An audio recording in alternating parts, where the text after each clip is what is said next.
The structure had 10 apartments. Um, we have since done a head count and established or accounted for the occupants of most of the houses. We are made to understand that signs of the structural integrity of the house were detected as early as 4 p.m. Today afternoon, and the landlady made efforts, deployed an engineer to come and assess, and they detected a crack on one of the pillars, and attempts were made to fortify it. And one of the residents has been able to share with us the discussions on the group chat, and obviously the residents had noticed that there were challenges in the building and there were concerns. Some of them, we are made to understand, actually had left before the building came down. Initially, we had reports of 4 missing persons, but we've since established that they've been accounted for. Where, as things stand right now, the building remains unsafe. We, in conjunction with the military, the disaster response unit, the Red Cross, and the county government team, led by our CS, Mr. Patrick Analo, who's here with me, have made the decision to secure the premises and reconvene tomorrow at 8 a.m. with the other agencies involved, so that you're able to then chart the way forward. Investigations are actively ongoing, but this will be accelerated tomorrow morning. But I think from what you see, I think the decision to bring down the building tomorrow has to happen. We certainly, of course, want to commiserate with the residents or the occupants of this house, many of whom have left most of their property in the house. We just want to stand with them and continue to urge, the public to be vigilant, particularly when they notice any challenges in the buildings. So maybe I could invite our county secretary just to also make one or two remarks. Yeah, my name is Patrick Analo. I'm the acting county secretary and also the chief officer in charge of urban planning. I think, as you have seen, the building appears to have experienced structural defects, which led to systematic failure. So you can see actually it's leaning on one side. And I think from the narrations we have gotten from the tenants, it appears that this building has been failing for the last 1 week. And the property owner tried to, to repair the columns which had a crack.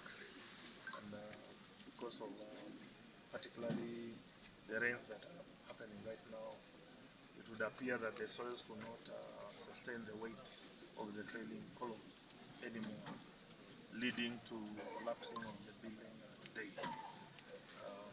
We have heard that all the tenants who are inside have been rescued, but we also heard that there are some actually who made a decision to move. I actually know one person whom I know personally who has informed me that they actually left this building about 2 weeks ago. So I think tomorrow, once we commence bringing down the ruins, we will do this with a multi-agency, coordination team involving the National Construction Authority, the National Building Inspectorate, the County Government of Nairobi. And part of such an exercise is to take samples of the concrete and the metal for tests to establish what was the main cause of the collapse of the building. But from preliminary assessment, the columns failed, leading to collapsing of the building.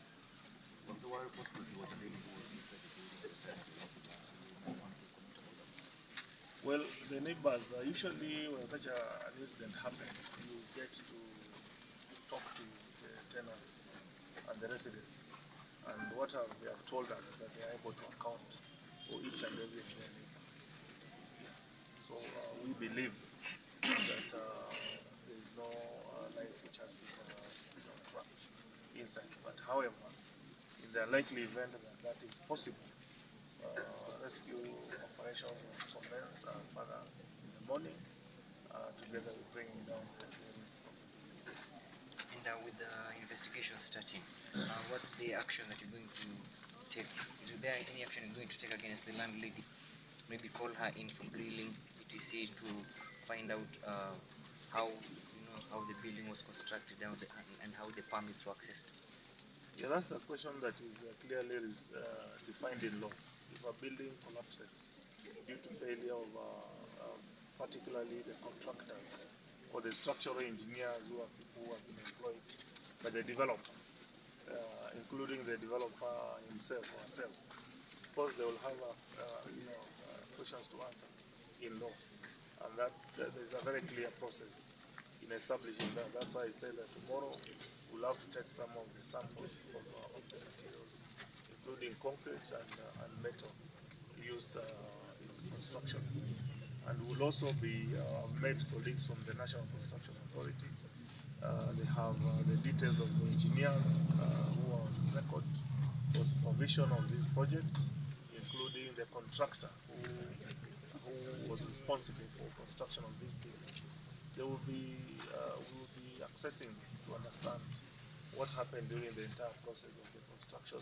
Of course, they have a duty and responsibility to ensure that that's why such buildings or buildings, the developments of this nature, including others you can see in the neighborhood, are undertaken by registered professionals who include architects and engineers and a contractor registered by the National Construction Authority. And lastly, so 2 questions. Number 1, does this necessitate a crackdown within the city in terms of also buildings within the area?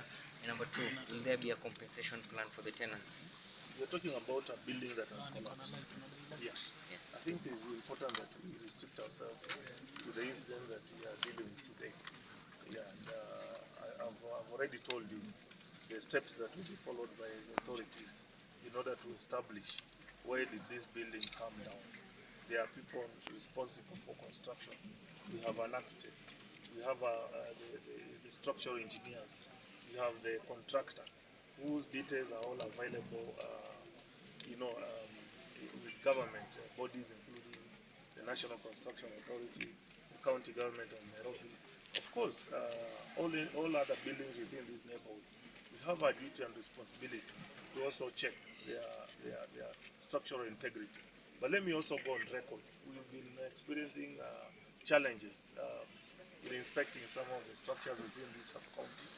We have gotten a narration from some of our officers on the difficulties of accessing some of these sites. As you can see, they have high walls with metal gates, and during work hours, some of these contractors with the laborers, close themselves inside the gates, and they also work on weekends and holidays. So we will continue with the crackdown. Yes. Compensation? Compensation? That's a matter of insurance, my brother. Compensation is usually done by insurance companies, and it's a legal process. Thank you. Thank you. Thank you, sir. Thank you, sir. Thank you.